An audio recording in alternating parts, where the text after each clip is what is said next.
The cream-coloured envelope felt like expensive silk between my fingers, its gold embossing catching the morning light.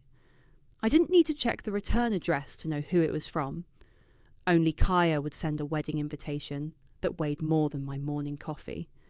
My name is Rebecca, and until 6 months ago I was the family's favourite cautionary tale. Now I'm sitting on a secret that would make my perfect cousin's head spin. I traced the calligraphy with my thumb, remembering the last time Kaya had bothered to contact me. It was 3 years ago, right after my accident at the shipping warehouse. She'd shown up at the hospital with her designer handbag and practiced sympathy. "Oh, Becky," she'd said, wrinkling her nose at my leg brace. "Maybe this is a sign you should have finished college." The memory made my shoulder twinge where the forklift had crushed it. But today, that old pain felt different. I pulled out my phone and snapped a picture of the invitation, sending it to my friend Marie. "Look what the cat dragged in," I texted. Marie replied instantly, "The same cousin who called you white trash at Christmas." The very one. Now she wants me at her wedding. I opened the envelope carefully, pulling out not just an invitation, but a small novel of inserts. Reception cards, registry information, dress code guidelines, each card more pretentious than the last. My phone buzzed. "You're not actually going, are you?" I smiled, thinking about the certified check sitting in my desk drawer. $320,000, the settlement that changed everything. "Of course I am," I typed back. "I've got the perfect gift in mind." The registry link caught my eye. I clicked it and nearly choked on my coffee. $7,000 worth of crystal vases and Egyptian cotton sheets. But it was the personal note at the top that really got me. "Our dearest friends and family, your presence is our present, but for those who really care, help us build our future. XOXO, Kaya and Avery." The doorbell rang, making me jump. It was my neighbour dropping off a misdelivered package. As I signed for it, I caught my reflection in her phone screen, no longer the broken girl in a hospital bed, but someone who'd fought back and won. "Everything okay?" she asked, noticing my expression. "Better than okay," I said, thinking about how Kaya didn't know about my lawsuit victory. Nobody in the family did. I'd kept it quiet, partly because I was tired of their judgment, but mostly because I knew something like this would happen. Back inside, I pulled up my email to RSVP. The cursor blinked at me like a challenge. In my mind, I heard Kaya's voice from that Christmas party 3 years ago. "At least I'm not white trash with a checking account," she'd announced to the whole room, champagne sloshing in her glass. "Right, Becky?" I'd left early that night, crying in my car while my mother's voice echoed in my memory. "Kill 'em with kindness, baby girl. Then when they least expect it, show 'em your teeth." My phone buzzed again. This time it was Paige, another cousin. "Did you get it?" she asked. "The wedding novel. Just opened it. Kaya's been asking if you'll come. Says she wants to heal old wounds or whatever." I bet she does, I thought, especially now that she needs expensive gifts. "Tell her I wouldn't miss it," I said, my fingers hovering over the registry page. "By the way, what's Avery like? I've never met him." "Oh, he's nice. Kind of passive. Kaya's got him wrapped around her finger, though she's been stressing lately about the wedding costs." I glanced at my settlement check again, then at the invitation. Something was forming in my mind. Not just revenge, but poetry. Justice with a bow on top. "Thanks, Paige. I've got to go.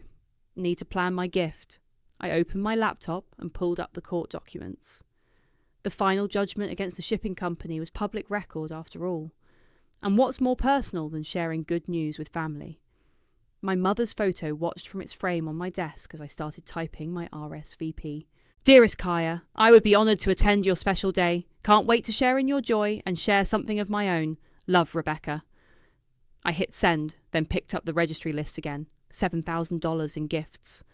I laughed, thinking about how that number would soon seem so small. "Fine," I whispered to the empty room. "Let's build something unforgettable." "So how's the bride-to-be holding up?" I asked Paige over coffee, stirring my latte with practiced casualness. The cafe buzzed with morning regulars, providing perfect cover for our conversation. "Stress doesn't begin to cover it." Paige leaned forward, lowering her voice. "Yesterday she had a meltdown because the florist couldn't source peonies in the exact shade of blush she wanted. Sounds like Kaya." "That's not even the best part," Paige continued, eyes gleaming. "Avery's starting to get cold feet. He found out she maxed out 3 credit cards on the wedding already. I raised my eyebrows, feigning surprise.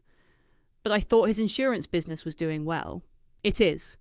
But Kaya insisted on the Grand Plaza Hotel, $20,000 just for the venue. Paige shook her head. She keeps saying it's an investment in their future. The barista called out another order, and I used the moment to collect my thoughts. Remember that Thanksgiving at Aunt Destiny's place? The one where Kaya made fun of my waitressing job? Paige's face fell. God, that was awful. When she did that impression of your mom's accent. Yeah. I took a slow sip of coffee. Funny how some things stick with you. My phone buzzed. Speak of the devil. A text from Kaya lit up my screen. Becky, so thrilled you're coming. Can't wait to catch up. BTW, did you see the registry? Is that her? Paige asked, noticing my expression. I showed her the text. 3rd message this week. We weren't even Facebook friends last month. She's working everyone for gifts. You should have heard her at the bridal shower, going on about how real family shows up. I typed back a quick response. Can't wait. Everything looks beautiful. You're being surprisingly nice, Paige observed. After everything she's said about you, I shrugged. People change. After coffee, I drove to the bank. The teller's eyes widened when I requested multiple certified copies of the court judgment. Planning to frame them, she joked. Something like that. I smiled, thinking of Kaya's face when she'd see one. It's a gift. Back home, I found an old photo album in my closet. There she was, my mum, Ingrid, at my high school graduation. Her smile bright despite the cancer that would take her 6 months later. Kaya had been there too, rolling her eyes at Mum's excited whoops when I walked across the stage. My phone buzzed again. This time it was Avery. Rebecca, this is Kaya's cousin, right? Speaking. I just wanted to thank you personally. Kaya told me about your wedding gift, the honeymoon suite upgrade. That's incredibly generous. I sat up straighter. The what? At the Grand Plaza, she said you were covering the presidential suite for our wedding night. I was touched, especially since we haven't met. I could hear the genuine warmth in his voice. My stomach turned slightly. Oh, that, I recovered quickly. Well, family is family, right? After hanging up, I stared at my phone. So Kaya was already spending my money, making promises on my behalf, just like old times. Another memory surfaced. The Christmas party where she'd cornered me by the punch bowl. White trash with delusions, she'd sneered, looking at my warehouse uniform. You'll never be more than that, Becky. Accept it. I opened my laptop and pulled up the Grand Plaza's website. The presidential suite was $500 a night. Kaya had some nerve. My phone lit up with a group text from Amber, the maid of honour. Pre-wedding brunch this Saturday. Attendance mandatory. I replied with a thumbs up, then opened my desk drawer. The court judgment sat there, its official seal gleaming. Next to it was a small jewellery box I'd bought yesterday, perfect gift size, with a hidden compartment for a USB drive. The doorbell rang. It was a delivery, my new dress for the wedding. Classic black, elegant but understated. The opposite of what Kaya would expect. As I hung it up, another text came through from her. Found the perfect spot for you at the reception, next to the kitchen doors. I know how you love being near the service entrance. I touched the dress's smooth fabric, then looked at my mother's photo again. Watch this, Mum, I whispered. Your little girl's about to show them exactly what she's worth. I sat down at my desk and began preparing the USB drive. The court judgment would be first, all 30 pages of it, then the news articles about the case, and finally, a simple note. Thought you'd like to know how Trash signs their name. My phone buzzed one last time. Paige again. Just heard Kaya telling everyone you're bringing a humble gift. She's such a witch. I smiled, thinking of the jewellery box and its contents. Don't worry, I typed back. It'll be unforgettable. The pre-wedding brunch was exactly as pretentious as I'd expected. Destiny's backyard had been transformed into a Pinterest board come to life, with white roses everywhere and mimosas flowing freely. Becky! Kaya squealed, air-kissing my cheeks. That top looks so comfortable. How thoughtful of you to dress down.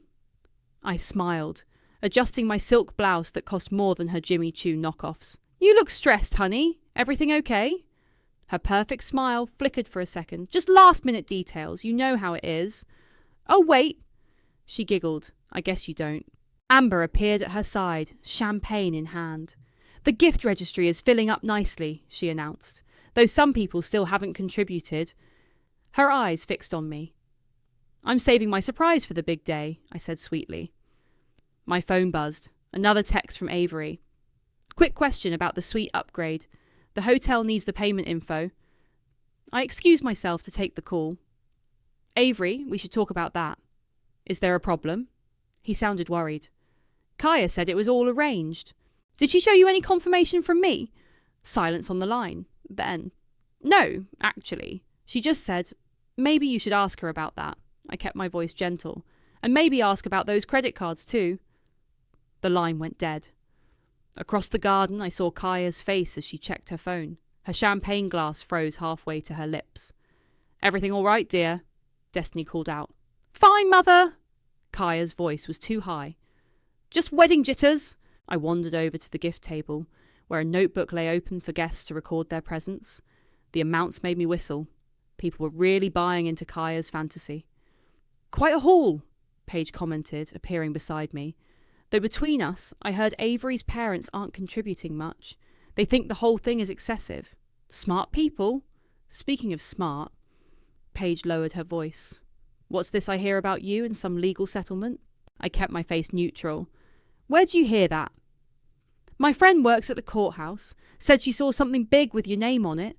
Before I could respond, Kaya clinked her glass. "Attention, everyone. I'd like to make a toast." The guests gathered around. I noticed Avery was conspicuously absent. "To all of you, my beloved friends and family," Kaya began, her voice carrying across the garden. "And especially to my cousin Becky, who taught us that setbacks don't mean failure, just lower expectations." Laughter rippled through the crowd. I took a slow sip of mimosa, letting it wash away the bitter taste in my mouth. "You okay?" Paige whispered. "Never better." I pulled out my phone and sent a quick email to my lawyer, confirming the final details of my settlement payment. The timestamp would be important later. Amber started organising some ridiculous bridal shower game involving toilet paper wedding dresses. I used the distraction to slip inside, finding the bathroom. In my purse was the jewellery box, now complete with its USB cargo. "You're really going through with this?" I asked my reflection. My phone buzzed again. "Avery, we need to talk. Can we meet?" I texted back a time and place, then rejoined the party. Kaya was in full bridezilla mode, critiquing everyone's toilet paper craftsmanship. "Becky," she called out, "come help. Though maybe avoid the expensive paper. Wouldn't want you to strain your budget." More tittering laughter. I walked over and picked up a roll. "You know what they say about paper," I said casually. "It's all about what you do with it." "Like your diner job applications," Amber snickered. I smiled. "More like legal documents, actually, but we can talk about that at the wedding." Kaya's eyes narrowed slightly. Before she could respond, Destiny announced lunch was served. "Becky, dear," she said, pointing to a folding chair near the garden shed, "your seat is over there." I took my assigned spot with grace, watching Kaya hold court at the main table. She was in her element, surrounded by admirers, playing the perfect bride-to-be. My phone lit up one last time, confirmation from my lawyer that the settlement details were public record as of today. "Perfect timing," I murmured. "Did you say something?" asked the elderly aunt seated next to me. "Just thinking about wedding gifts," I replied. "You know how important it is to give something memorable." As if on cue, Kaya stood up again, glass in hand. "I just want to say how touched I am that everyone is being so generous. A wedding isn't just a party, it's an investment in our future. Right, Becky?" I raised my glass. "Oh, I'm investing all right. Every penny will be worth it." She beamed, missing my tone completely. "See? Even Becky understands the importance of proper gifts." I touched the jewellery box in my purse and thought about the USB drive inside, loaded with 320,000 reasons why Karma was about to serve the perfect wedding toast. "To investments," I said quietly, "and returns." The Grand Plaza Hotel lobby sparkled with crystal chandeliers and marble floors. I adjusted my black dress, simple, elegant, and worth every penny of my settlement money, before following the Kaya and Avery signs to the ballroom. "Name?" A bored-looking attendant checked his list. "Rebecca, the bride's cousin." His eyebrows lifted slightly. "Oh, you're at table 19. of course. By the kitchen doors, just as promised. The ballroom was a monument to excess. Fresh flowers draped every surface. Ice sculptures gleamed, and a string quartet played softly in the corner. I did some quick math. The flowers alone must have cost more than my first car. Well, well, Amber's voice dripped with fake sweetness. You clean up almost passably, Becky. Thanks. Love your dress. The clearance rack at Macy's is really stepping up their game. Her face reddened. She opened her mouth to respond, but was interrupted by Destiny's arrival. Rebecca, my aunt said, eyeing me up and down. How unexpected. That dress must have cost a month's tips. 3 months, actually, I lied, patting my clutch where the jewellery box waited. But family's worth it, right? I moved toward the gift table, but a hand caught my arm. It was Avery, looking stressed in his tuxedo. Can we talk? He asked quietly. Somewhere private? We stepped onto the balcony. Below us, late arriving guests hurried through the hotel's courtyard. Kaya lied about the suite, he said without preamble, and the credit cards, and apparently about a lot of things. I leaned against the railing. Shocking. I found collection notices in her car. She's been hiding them. He ran a hand through his hair. Why didn't I see it sooner? Because she's good at what she does, I said. Trust me, I know. I should call it off. That's your choice to make. I straightened up. But whatever you decide, do it soon. The gift table's getting pretty full. Back inside, I navigated through the crowd toward the presents. The attendant was distracted by a delivery, giving me my chance. I slipped the jewellery box right in the centre, its black velvet surface stark against the white and silver packages surrounding it. What did you get her? Paige appeared beside me, champagne in hand. Just a little family history. Speaking of family... She nodded toward the entrance where Destiny was greeting guests. Your aunt's been telling everyone you're working as a janitor now. I tried to correct her, but... Let her talk, I said. The truth has a way of coming out. The string quartet switched to the wedding march. Guests began finding their seats. Mine, predictably, had a perfect view of the kitchen staff's comings and goings. Kaya appeared in the doorway, a vision in white tulle and lace. Her dress probably cost more than most people's cars. She floated down the aisle, beaming at her audience. I caught Avery's eye as he stood at the altar. He looked pale. The ceremony passed in a blur of traditional vows and calculated tears from the bride. I watched Kaya's performance with almost professional admiration. She really was good at this. If anyone has reason these two should not be wed, the officiant intoned, speak now or forever hold your peace. I stayed silent. My gift would speak for me soon enough. At the reception, Amber clinked her glass for the toast. I've known Kaya since college, she began, and I've never met anyone more deserving of happiness. I tuned out her speech, watching Kaya's face instead. The bride kept glancing at the gift table, probably calculating the total value of her haul. And now, Amber concluded, let's hear from the mother of the bride. Destiny stood, smoothing her expensive dress. When Kaya was little, I taught her that class and breeding always show that some people rise above their circumstances, while others, her eyes found me, remain exactly where they belong. The room shifted uncomfortably. I sipped my champagne and smiled. But today, Destiny continued, we celebrate not just love, but success. The joining of two people who understand the value of status and propriety. My phone buzzed silently, a text from Paige. Did she seriously just call you trash at her daughter's wedding? Watch this, I typed back. The gift opening ceremony was about to begin. Kaya sat in her designated chair, Amber beside her with a list to record each present. My box was still waiting, perfectly positioned. Ready for the presents, everyone? Amber called out. Kaya clapped her hands like a child at Christmas. I can't wait to see what everyone chose from the registry. I stood up from my table by the kitchen doors and moved closer. This was one performance I didn't want to miss. Oh, look, Amber said, picking up my box. This one's from Cousin Becky. Kaya's smile turned condescending. How sweet. I hope it didn't strain your budget too much, dear. I watched her perfectly manicured nails lift the lid and waited for the moment when everything would change. After all, I whispered to myself, some gifts are priceless. The room hushed as Kaya opened the jewellery box. Her smile froze when she saw the USB drive nestled in black velvet. "What's this?" she asked, her voice sharp. "There's a note," Amber pointed out helpfully. Kaya snatched the small card. Her eyes widened as she read my message.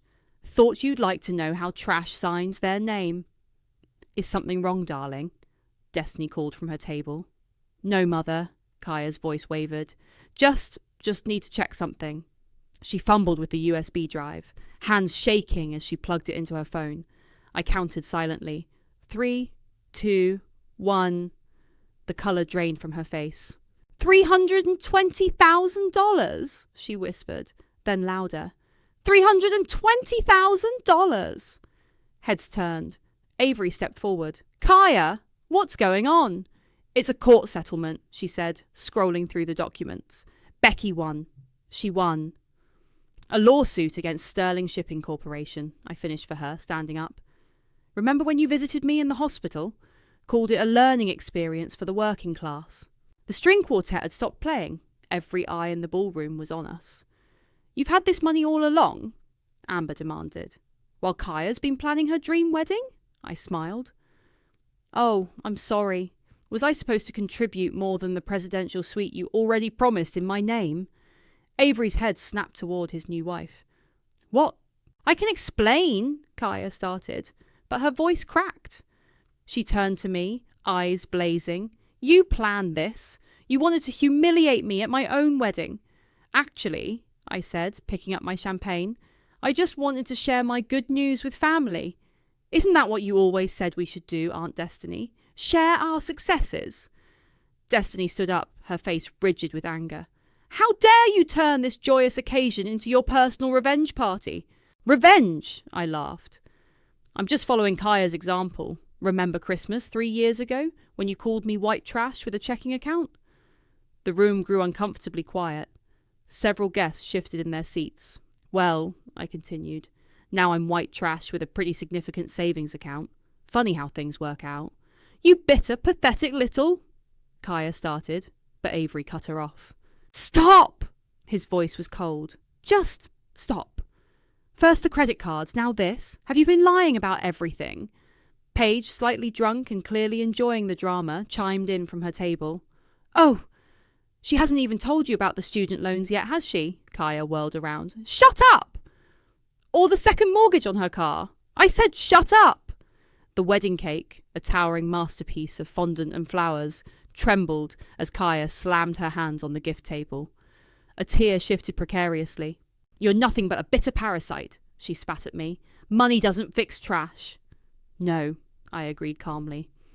"But it does pay for front row seats to karma." Avery loosened his bow tie. "I need some air." "Baby, wait!"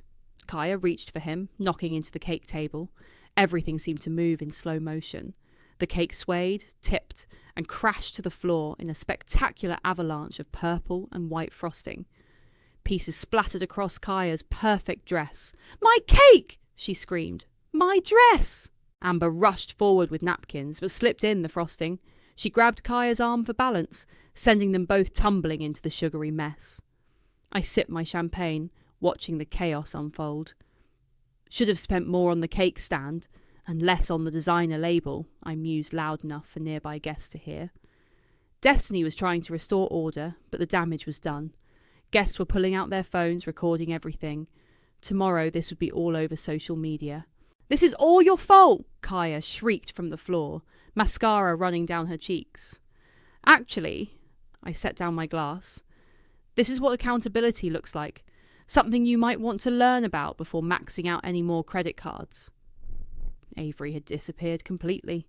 The string quartet packed up their instruments. Guests began gathering their belongings, whispering among themselves. Paige sidled up to me. "That was brutal," she said, but she was grinning. "Worth every penny of your settlement?" "Oh, I didn't spend a dime," I replied. "Just shared some public records and let karma do its thing." From the floor, covered in cake and humiliation, Kaya locked eyes with me. For a moment, I saw something familiar in them. The same look I'd had in the hospital when she'd mocked my injuries. "You'll regret this," she hissed. I picked up my clutch and headed for the door. "No," I said over my shoulder. "I really won't." Behind me, I heard Destiny's shrill voice. "Someone call the hotel manager. This is unacceptable." but all I could hear was my mother's voice from years ago. Kill 'em with kindness, baby girl. Then when they least expect it, show 'em your teeth. I smiled. Mission accomplished, Mum. The aftermath unfolded like a slow-motion train wreck. Kaya, still covered in purple frosting, grabbed the microphone from the DJ's booth. Her voice cracked through the speakers. "You think you're so clever," she snarled, mascara streaking down her face. "You're nothing but a bitter parasite. Money doesn't fix trash." The remaining guests froze. Even the hotel staff stopped cleaning up the cake disaster to watch. "Security," I heard someone whisper into a radio. "You've always been jealous," Kaya continued, her words slurring slightly. "Ever since we were kids. Poor little Becky with her dead mum and her diner job." "That's enough!" Avery's voice cut through the room. He'd reappeared at the doorway, his bow tie completely gone now. "Kaya, stop!" "But baby..." "I said stop!" He walked over to where Destiny was frantically trying to salvage the situation. "I want an annulment!" The microphone hit the floor with a screech. Kaya stumbled forward, cake fragments falling from her dress. "You can't!" she gasped. "The gifts, the honeymoon, the house down payment..." "What house down payment?" Avery's face darkened. "What else haven't you told me?" I started gathering my things, ready to make a quiet exit, but Amber blocked my path. "You planned this," she hissed. "You knew exactly what you were doing." "Actually," I replied, loud enough for others to hear, "I just shared some public records. Kaya did the rest herself." "Public records?" Avery turned toward us. "Show me." I pulled out my phone and pulled up the court documents. "It's all here, including the date I won the settlement 3 months ago. Well before Kaya suddenly decided to reconnect and invite me to the wedding." He scrolled through the files, his expression hardening. "And the credit card statements I found." "Don't you dare!" Kaya lunged forward, but her cake-covered heels slipped on the marble floor. She crashed into the gift table, sending presents flying. The room erupted in chaos. Guests scrambled to avoid the falling gifts. Someone's crystal vase shattered. Destiny was shouting about lawsuits and family loyalty.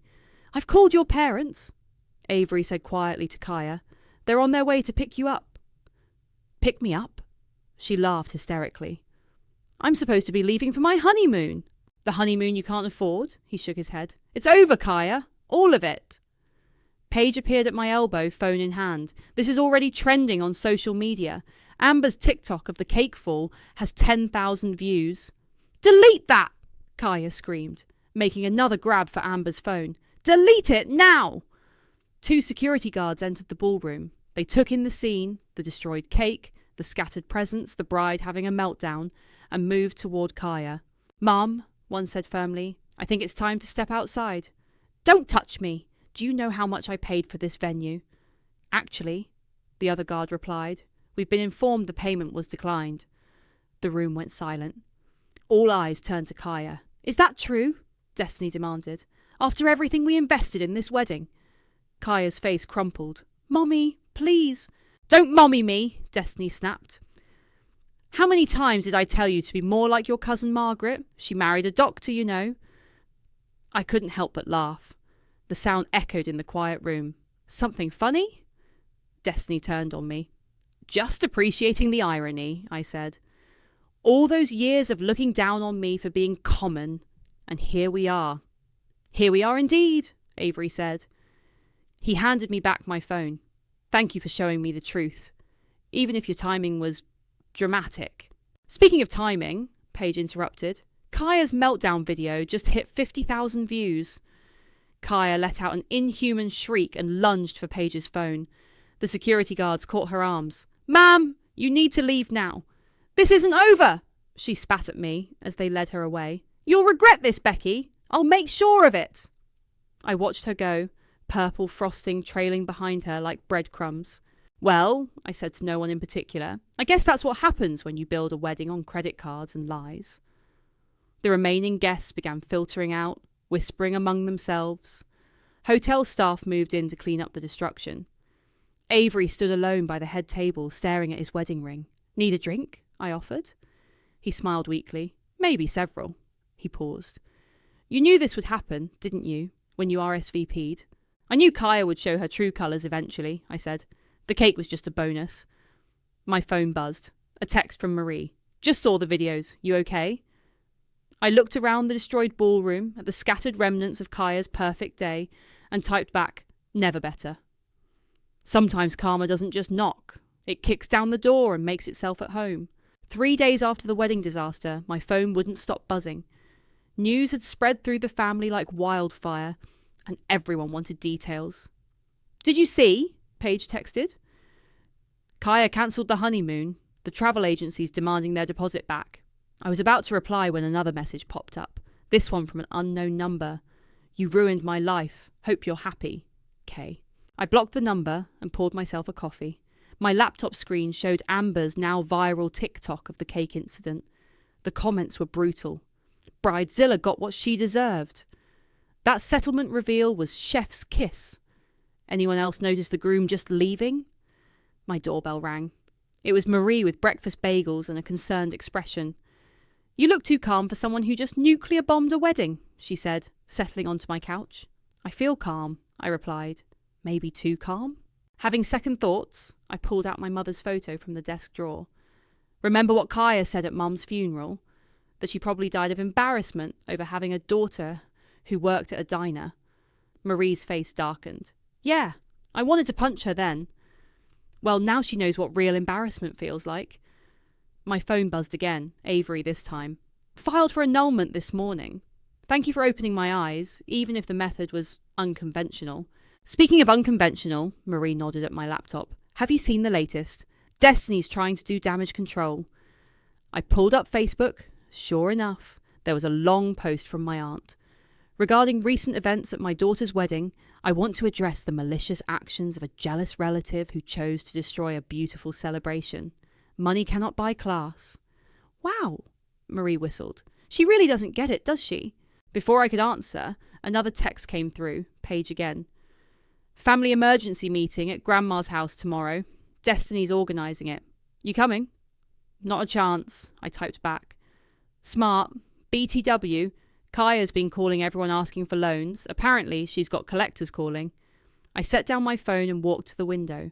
The morning sun felt warm on my face, and for the first time in years, I felt truly free of my family's judgment. A letter caught my eye, something from my lawyers. Another possible settlement payment due to additional violations found during discovery. Without opening it, I ripped it in half and dropped it in the recycling bin. You're not even going to read it? Marie asked, surprised. Don't need to. I've got enough. My phone lit up with a series of texts from Amber. You think you're so smart. Kaya's in therapy now. Hope you're proud of yourself. That video ruined her life. I blocked her number too. You know what's funny? I said to Marie. For years, I dreamed about getting revenge, but now that it's happened, I mostly feel empty. No, I smiled. Free. Another notification, this time from my bank. The settlement money had been officially processed and cleared. No more pending status, no more waiting. It was really over. I picked up my mother's photo again. Her smile seemed different now, less sad, more knowing. Remember what Mom used to say about karma? I asked Marie. That it's not about revenge. It's about balance. Your mom was wise, she replied. Speaking of balance, what are you going to do with all that money? I've been thinking about that. First, I'm going to pay off my medical bills, then maybe start that small business we talked about. The bookstore cafe. Why not? I've got experience in both fields, I laughed. And this time, no one can call it settling. My phone buzzed one final time, a group text from Paige to the entire family. Update. Avery's annulment was approved. Kaya's moving back in with her parents. All wedding gifts must be returned. Please contact the family attorney for details. Attached was a photo of the Grand Plaza Hotel's invoice, marked in red, payment declined. You know, Marie said, reading over my shoulder, some people might say you went too far. I thought about all the years of mockery. The hospital visit where Kaya laughed at my injuries. The funeral where she dishonoured my mother's memory. Maybe, I replied. But some lessons need to be expensive to be effective. I closed my laptop, shutting off the stream of viral videos and family drama. The morning sun caught the edge of my mother's photo, making her smile glow. Hey, Mom, I whispered. Guess what? Your little girl finally learned to show her teeth. Marie touched my shoulder. You okay? I looked around my quiet apartment, thought about my cleared medical bills, my future plans, and the blessed silence of blocked numbers. Yeah, I said. For the first time in a long time, I really am. Outside, a new day was beginning, and somewhere across town, Kaya was learning what it felt like to start over from scratch. Karma really does have perfect aim. The autumn breeze carried the scent of barbecue across my Aunt Patricia's backyard.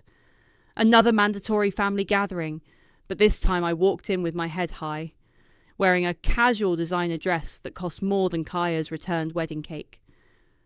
Rebecca! My little cousin Emma ran up to me. Is it true you're opening a bookstore? With a cafe? I smiled, ruffling her hair. Want to help me pick out the children's books? Can I? Her eyes lit up. Mom says you're rich now. Not rich, I corrected. Just smart with what I have. Across the yard, Destiny stood with her usual cluster of admirers, but her voice didn't carry the same authority it once did. Amazing what one viral wedding video could do to a family's social standing. Look who decided to grace us with her presence. Amber's voice dripped with sarcasm as she approached. The wedding destroyer herself? Funny, I replied. I thought credit card debt and lies destroyed that wedding. My mistake. She opened her mouth to respond, but was cut off by Paige arriving with a plate of food. Hey, stranger. Paige handed me a glass of wine. Have you heard? Kaya's working at her dad's insurance office now. Entry-level position. How's that going? Well, she had to sell her designer bags to make rent, so... A hush fell over the gathering as another guest arrived, Avery. He looked relaxed, younger somehow, as he made his way through the crowd. Bold of him to show up, Amber muttered. Family is family, I echoed Kaya's old words with a smile. Avery spotted me and walked over. Rebecca, good to see you. You too? You look well. Better than the last time you saw me, he laughed. Thanks again for that wake-up call. Expensive lesson, but worth every penny. Destiny's voice rose above the murmur.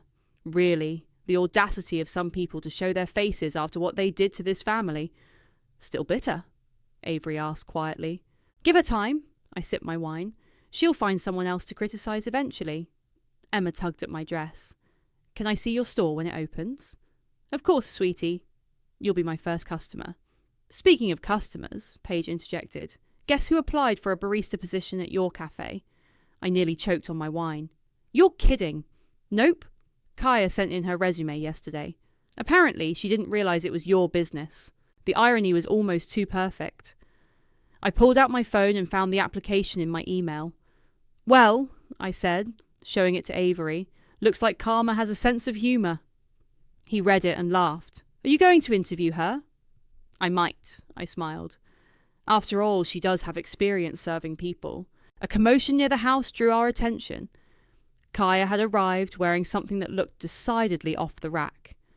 She scanned the yard, spotted me, and for a moment I thought she might cause a scene. Instead, she straightened her shoulders and walked to the food table, ignoring everyone. Progress, Avery noted. Or survival, Paige added. Emma pulled at my dress again. Why is everyone always talking about Cousin Kaya? I knelt down to her level. Sometimes people need to learn hard lessons about being kind. Like when you shared your settlement money story at her wedding? Something like that. Did it make you feel better? She asked with childhood innocence. I thought about it, looking around the yard. Destiny, trying to maintain her social grip. Amber, desperately seeking new allies. Kaya, learning to live without her pedestals and privileges. It wasn't about feeling better, I told Emma. It was about setting things right. Like balance? She asked. Exactly like balance. My phone buzzed. An email from my contractor. The bookstore renovation was ahead of schedule. In the attached photo, I could see the space taking shape, sunlight streaming through the big windows. Want to see something cool? I showed Emma the picture. That's where all the stories will live. Her eyes widened. Can I help organise them? Sure can. We'll need someone with good taste. Across the yard, I caught Kaya watching us. For a moment, our eyes met. There was something different there. Not quite remorse, but maybe understanding. I raised my glass slightly. She gave a small nod and turned away. You know what, Emma? I said. I think I will interview your cousin Kaya for that barista job. Really? Paige looked shocked. After everything? Why not? Everyone deserves a chance to rewrite their story, I smiled. Besides, she'll have to call me boss, Emma giggled. That's funny. That's karma, I corrected her gently. And sometimes karma needs a little help finding its way. The autumn breeze picked up again, carrying the scent of change with it. In my pocket, my phone buzzed with another contractor update, another step toward my new beginning. Come on, Emma, I said. Let's go pick out some books for the store. I think we'll start with ones about second chances. After all, even karma believes in happy endings, especially when they're earned.